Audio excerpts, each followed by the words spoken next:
Traffic police के किसी एक जवान ने उसको मां बहन की गाली दे दी। सत्य कहेंगे, सत्य लिखेंगे, सत्य चलेंगे।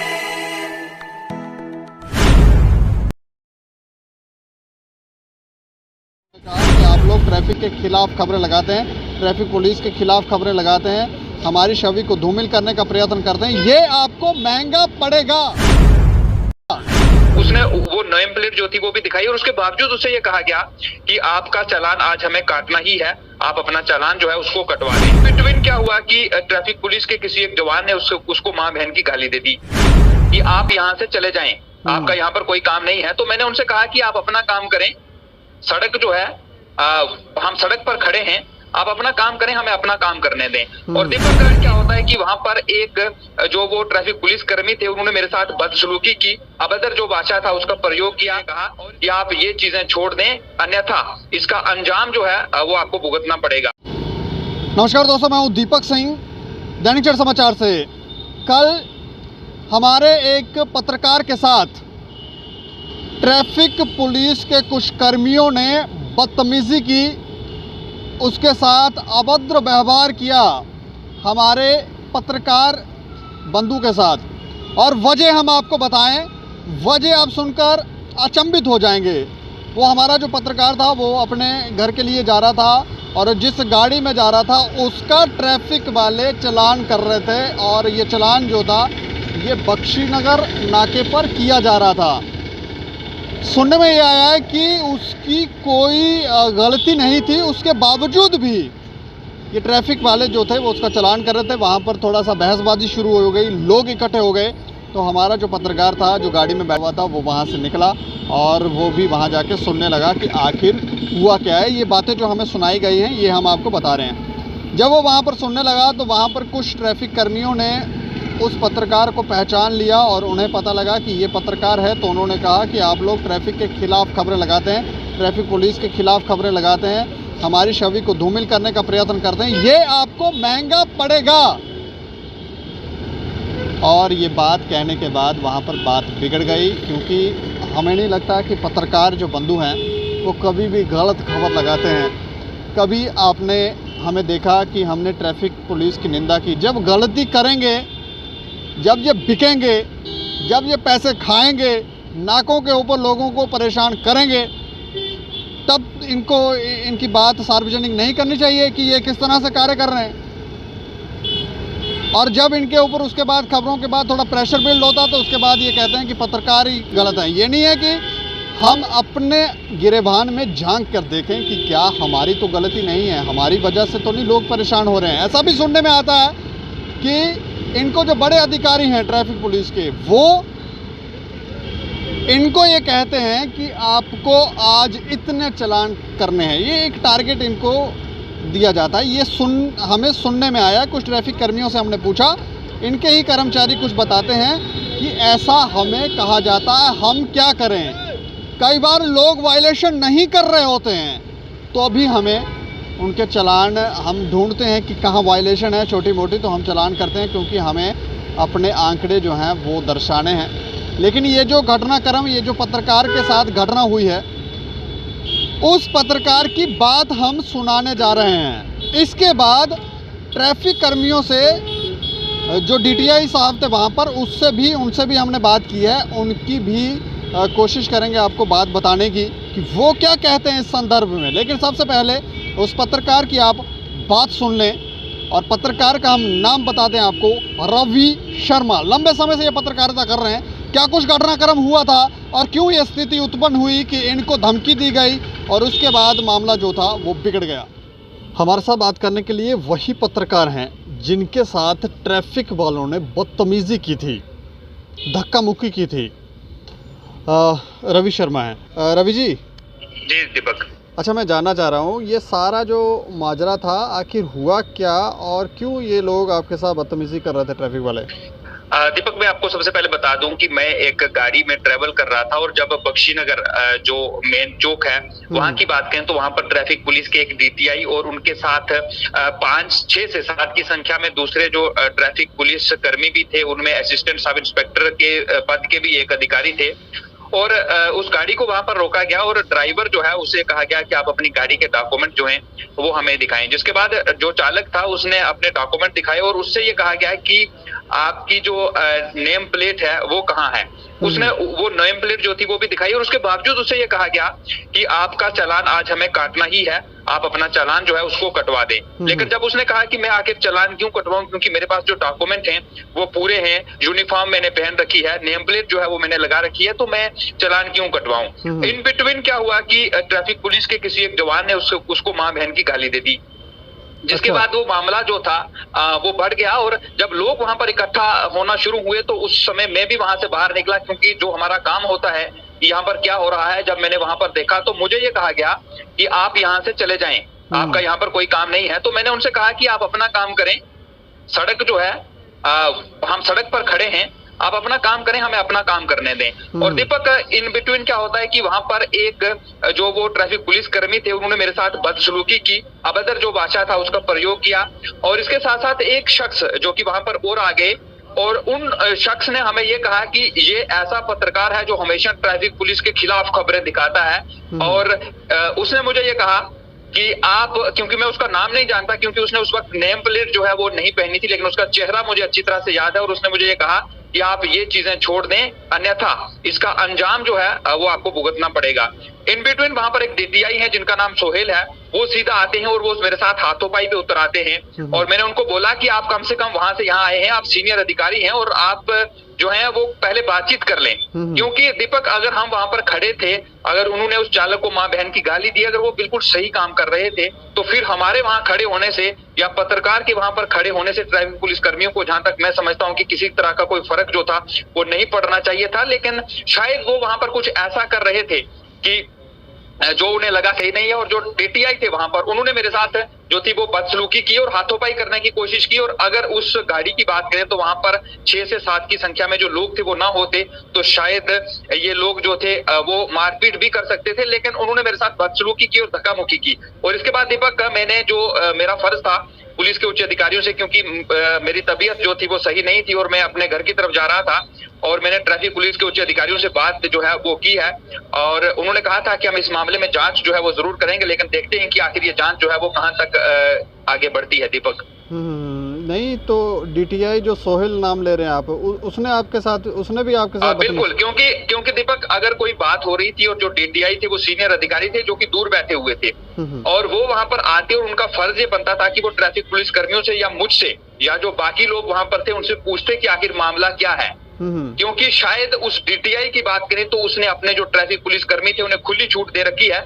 और ट्रैफिक पुलिस कर्मियों की, दीपक, आप हिम्मत देखिए, क्योंकि मेरे पास वो गवाह मौजूद हैं, वो लोग मौजूद हैं जिनकी मेरे पास वीडियो रिकॉर्डिंग है, कि जिनके सामने इन्होंने ये कहा कि आप ट्रैफिक पुलिस के खिलाफ खबरें लगाना छोड़ दें, अन्यथा आपको अंजाम जो है इसका वो किसी दिन भुगतना पड़ जाएगा। और शरेआम धमकी जो थी वो वहां पर दी गई। और दीपक, मैं एक और चीज आपको बताऊंगा, क्योंकि जब मैंने इसकी शिकायत, मैं तारीफ करूंगा, डीएसपी जो ट्रैफिक है अभी आई है, महिला अधिकारी हैं और होनेस्ट ऑफिसर जो है वो मानी जाती है। जब मैंने उनसे फोन पे बात की, मैंने उनको ये पूरा मामला जो था वो बताया और उसके बाद उन्होंने कहा कि मैं इस मामले में जांच जो है वो जरूर करूंगी और अपने उच्च अधिकारी जो है उनसे बात करेंगे। और उन्होंने बहुत अच्छा रिस्पांस दिया। उन्होंने मुझे बैक कॉल भी किया और उन्होंने कहा कि आप एक कंप्लेंट जो है वो वहां पर दायर करें। और मैंने उनको बताया कि जो मेरी तबीयत है इस समय वो सही नहीं है, सबसे पहले मुझे अपनी तबीयत देखनी है, कंप्लेंट हम उसके बाद भी दे देंगे। लेकिन उन्होंने बड़ा अच्छा व्यवहार जो था वो वहां पर किया। और दीपक, इन बिटवीन जब उनको भनक लग गई, और एक नाम मैं आपको और बताऊंगा, आपने गोवर्धन थापा का नाम सुना होगा। और गोवर्धन थापा अपने आप को ये कहते हैं कि वो ट्रैफिक पुलिस के बड़े ईमानदार ऑफिसर हैं। और मैं उसी गाड़ी में था। और उसके बाद अगर उस चालक का चालान काटा जा चुका था, क्योंकि उसे कंपाउंड किया गया था, कंपाउंड आप समझ रहे होंगे कि मौके पर उस शख्स को जुर्माना किया गया था वायलेशन का, कि आपने ट्रैफिक रूल का वायलेशन किया है, जबकि उसने कोई वायलेशन नहीं किया था, ना वहां पर ट्रैफिक सिग्नल था, उसे हाथ दिया गया और वो वहां पर रुक गया। और अब पुलिस के लोग जो है, क्योंकि उन्हें जबरदस्ती चालान काटना था, और ट्रैफिक पुलिस की बात कर रहा हूं, तो उन्होंने उसका जो चालान था, वायलेशन ऑफ रूल जो था, उसको लगाकर उन्होंने अपना चालान जो था वो वहां पर काटा। और उसके बाद रास्ते में गोवर्धन थापा तक बात पहुंची और गोवर्धन थापा उस चालक को फोन करते हैं और ये कहते हैं कि जो चालान आपका काटा गया है, आप उसको लेकर मेरे पास आ जाएं और मैं आपको देख लूंगा। अगर आप ईमानदारी कर रहे हैं तो किसी को अगर आपने वायलेशन में दीपक जुर्माना किया है तो फिर वो चालान लेकर वापस आपको क्यों आए, फिर वो पैसे आप उसको क्यों लौटाएंगे? ये सारी चीजें जो है मुझे देख लूंगा। थापा साहब ये क्यों कह रहे थे देख लूंगा? अब उसको कह रहे थे कि मैं इस चालान को देख लूंगा। अब देख लूंगा आप मतलब समझ अच्छा। सकते हैं कि जब आपको जुर्माना हो गया, आपने पैसे वहां पर दे दिए, आपको चालान काट के दे दिया गया, चालक वहां से निकल गया और फिर उसे बुलाकर आप क्या देखेंगे, क्या जतलाना चाहते हैं आप? नहीं, आप समझ सकते हैं। जी जी, एक बात और मैं जानना चाह रहा हूँ इन ट्रैफिक पुलिस कर्मियों की, ये क्या लगता है आपको कि सिर्फ चालान करने के लिए वहाँ पर नाके लगाते हैं कि ट्रैफिक व्यवस्था को ठीक करने के लिए नाके लगाते हैं ये लोग? दीपक, मैं पूरी मैं दावे के साथ कह सकता हूँ कि ये लोग उगाही करते हैं, क्योंकि वो सारा माजरा हमारी आंखों के सामने था। और ये पहले तो मैंने सोचा कि इन्हें नहीं पता होगा कि ये मीडिया कर्मी है, लेकिन जब उन्होंने कहा कि ये हमेशा ट्रैफिक पुलिस की खामियां दिखाते हैं और इसका अंजाम इसको भुगतना पड़ेगा, इसका सीधा सा मतलब यह है कि उन्हें पहले से जानकारी थी कि हम पत्रकार हैं और शायद वो चीज ऐसी वहां पर कुछ ऐसी कर रहे थे जो उन्हें गवारा नहीं हुई कि शायद जो हमारे कैमरे में कैद हो सकती है या जिस चीज की नालत जो है वो हम तक आ सकती है, और उसके बाद उन्होंने इस तरह की हरकत जो है वो किया। दीपक, ये दुखद है, क्योंकि जब ट्रैफिक पुलिस अच्छा काम करती है, अगर हम उसको दिखाते हैं, और जब ट्रैफिक पुलिस का डार्क फेस होगा तो हमें उसको भी दिखाना बेहद जरूरी है। क्योंकि हमने ये मामला क्यों बना, ये मामला इसलिए बना कि आपने उसको मां बहन की गाली दी चालक को, जहां पर लोग इकट्ठे हुए और उसके बाद मामला बढ़ा और हम वहां पर पहुंचे। अगर ट्रैफिक पुलिस कर्मी उसको सीधा चालान करते, अगर उसके डॉक्यूमेंट थे वो देखते, अगर उसे मां बहन की गाली ना देते, तो शायद ये मामला बढ़ता ना। और एक और चीज दीपक, मैं आपको बता दूं कि मैंने इसको लेकर एक इंटरव्यू भी उस चालक का जरूर किया था, आपने सुना होगा उसमें भी कि उसने कहा कि मैंने वहां पर सिग्नेचर भी नहीं किया। और ट्रैफिक पुलिस के लोग या तो ये कर देते कि यहाँ पर खाली है, उस चालक ने सिग्नेचर नहीं किए हैं, ठीक है। ट्रैफिक पुलिस कर्मियों का कोई फर्ज वहां पर नहीं बनता था कि वो खुद ही वहां पर उस चालक के सिग्नेचर करें। क्या एक चालक के सिग्नेचर जो है वो क्या एक ट्रैफिक पुलिस अधिकारी चालान काटने के बाद कर सकता है?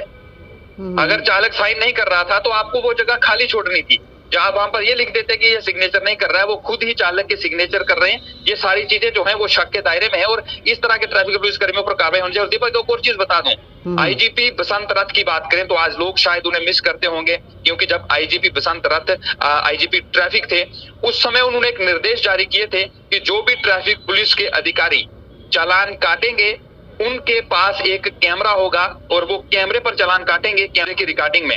इन लोगों के पास वहां पर कोई भी कैमरा जो था वो नहीं था, और अगर कैमरा होता, इससे पहले भी जब इस तरह की तस्वीरें सामने आती हैं, तो अगर कैमरा होता, वहां पर रिकॉर्डिंग होती, तो शायद इन चीजों से बचा जा सकता था। लेकिन मैं आपको एक बता दूं कि वहां पर जितने भी लोग थे वो सब लोग जो थे वो मेरे साथ में अकेला था, और 7 से 8 की संख्या में ट्रैफिक पुलिस कर्मी जो थे वो मेरे साथ वहां पर बदसलूकी कर रहे थे। और वो गुंडागर्दी जिसको आप कह सकते हैं, जिस तरह से आपने वर्दी में गुंडे, इस नीली वर्दी में आपने गुंडे देखे होंगे, उस तरह का वो सलूक जो था वो वहां पर कर रहे थे। और अगर उनका बस चलता, अगर लोग बीच बचाव ना करते, तो शायद वो मुझे जान से भी मार सकते थे। नहीं, एक बात और लेकिन एक मैं दीपक और बता दूं कि वहां पर एक महिला ट्रैफिक पुलिस कर्मी थी जो कि बिल्कुल शांत खड़ी रही और वो देखती रही। सिर्फ उन्होंने हमारे साथ कोई बदसलूकी नहीं की, बाकी जितने भी लोग थे 7 से 8 की संख्या में, किसी ने कोई कसर वहां पर बाकी नहीं छोड़ी। दीपक, नहीं, मैं अंत में एक सवाल आपसे ये जानना चाह रहा हूँ कि क्या लगता है इनको कोई पीछे से, जो डीटीआई हैं नाके लगाते हैं, इनको कोई पीछे से आदेश होता है कि ये लोग आज इतने चालान करके लाएंगे? इस संबंध में दीपक, मैंने जो ट्रैफिक पुलिस के अधिकारी थे उनसे कहा था, और जो महिला पुलिस अधिकारी हैं ट्रैफिक पुलिस की, उनसे मैंने जो सवाल आपने मेरे से पूछा, यही सवाल मैंने उनसे पूछा था। क्योंकि मेरा ये फर्ज था कि जब जवानों ने मेरे साथ बदसलूकी की थी तो मेरा ये फर्ज था कि मैं डीटीआई से बात करूं, लेकिन डीटीआई शेर से सवा शेर निकले। उसके बाद मैं महिला अधिकारी के पास गया, लेकिन उन्होंने अच्छी बात सुनी और यही सवाल मैंने उनसे किया था। उन्होंने बोला था कि इस तरह का कुछ होता नहीं है, इस तरह का कुछ भी नहीं होता है, और जो चीज गलत है वो गलत है, हम जांच करेंगे। उन्होंने इस तरह का आश्वासन जो था वो दीपक जरूर वहां पर दिया था। चलिए, शुक्रिया हमसे बातचीत करने के लिए। थैंक्स। पत्रकार रवि शर्मा की बात आपने सुनी, और इस संदर्भ में हमने जो बख्शीनगर में डीटीआई थे उस समय उस मौके पर मौजूद, उनसे भी बात की, तो उनका ये कहना था कि बदतमीज़ी, अभद्र भाषा का इस्तेमाल हमारे कर्मियों की तरफ से नहीं बल्कि पत्रकार रवि शर्मा की तरफ से किया गया। अब सवाल ये उठता है कि एक पत्रकार क्या इतना नासमझ हो गया, क्या उसको नहीं पता कि क्या नियम है, क्या रूल्स हैं, क्या कानून बनाए गए हैं और किस तरह से बात करनी है? कहीं कुछ गड़बड़ होगा तो ये बात आई, और ये जो चालान किया गया वो भी वहाँ पर ये कह रहे हैं कि ये जो चालान था, अब ट्रैफिक कर्मी जो हैं वो उनको पता ही है कि किस तरह से चालान करना है। तो ये चालान सोच समझ के किया गया है। ऐसा नहीं है कि बिना किसी गलती के चालान हो रहे हैं। और इसमें अगर उस शख्स को ये लगता है कि ये चालान नहीं बनता था तो वो जाकर कोर्ट में जाकर बात करे और उसमें हम जवाब देंगे। और बदतमीज़ी जो है, जैसे उन्होंने कहा कि बदतमीज़ी जो है वो पत्रकार की तरफ से की गई, लेकिन एक सवाल और हमने उनसे कहा था कि ये जो लोग कहते हैं, आपके ही कुछ कर्मी ये कहते हैं कि आप लोगों को टारगेट दिया गया होता है कि आप नाकों से इतने चालान आज करके आएंगे। उस पर उन्होंने चुप्पी साधी। उन्होंने कहा कि हम क्या बता सकते हैं आपको इस मामले में। मतलब उन्होंने कहा नहीं, लेकिन इसमें पत्रकार ही उन्होंने यही दिखाने की कोशिश की कि गलती जो थी वो पत्रकार की थी। लेकिन जब हमने ये सवाल किया कि एक पत्रकार जो गाड़ी में बैठा हुआ था उसको कुछ ऐसा लगा हुआ, वहाँ पर लोग इकट्ठे हुए होंगे तब वो बाहर आया होगा, और वहाँ पर जो आपके कुछ कर्मी थे धमकियाँ दे रहे थे कि आप लोग हमारे खिलाफ खबरें लगाते हैं, आप हमारी छवि ख़राब करने की कोशिश कर रहे हैं, इसका हर्जाना आपको भुगतना पड़ेगा। तो उन्होंने कहा कि हम डोगरे हैं, थोड़ा सा हो जाता है कई बार ऊपर नीचे, लेकिन इस मामले को तूल ना दिया जाए। लेकिन सवाल ये है कि क्या रोड पर सरे राह अब आप पत्रकारों के साथ बदतमीज़ी करने लगे, तो इससे तो दिमाग में ये भी बात आती कि आप आम लोगों से किस तरह से व्यवहार करते होंगे। इसके ऊपर हमें लगता है कि इंक्वायरी ज़रूर होनी चाहिए, लेकिन आप हमें अपनी राय ज़रूर रखें कि आपको क्या लगता है कि ये जो मामला हुआ है वहाँ पर कौन आपको गलत लग रहा है। पत्रकार गलत लग रहा है, ट्रैफिक वाले गलत लग रहे हैं, और जब आप नाकों से जाते हैं तो इनका बिहेवियर कैसा है, क्योंकि ये लोग जब बिहेव करते हैं तो बिहेवियर से ही समझ आता है कि इन लोगों का बिहेवियर जो है वो क्या जनता के प्रति सही है या फिर ये अपनी पावरों का मिसयूज़ कर रहे हैं। आप अपनी राय रखें। इस संदर्भ में हमने जो डीएसपी हैं ट्रैफिक पुलिस की मैडम, उनसे भी बात की, तो उन्होंने कहा कि हमारे पास अभी तक लिखित में कोई रिपोर्ट नहीं आई है। जब लिखित में रिपोर्ट आएगी तब हम इंक्वायरी करेंगे। इस संदर्भ में हमने एसएसपी साहब से भी बात करने की कोशिश की, लेकिन उन्होंने कॉल पिक नहीं की, शायद वो व्यस्त होंगे। लेकिन इस मामले में हमें लगता है कि आप लोग अपनी राय रखें कि क्या लगता है आपको कि ये ट्रैफिक कर्मी जो हैं वो जब नाकों के ऊपर खड़े होते हैं तो वो लोगों के साथ किस तरह का व्यवहार करते हैं। क्या वो चालान करने के लिए अपनी पावर का गलत इस्तेमाल करते हैं। ज़रूर अपनी राय रखें और देखते रहें दैनिक सवेरा समाचार। मुझे और मेरे सहयोगी राजेश लोहोत्रा को दें इजाज़त। नमस्कार।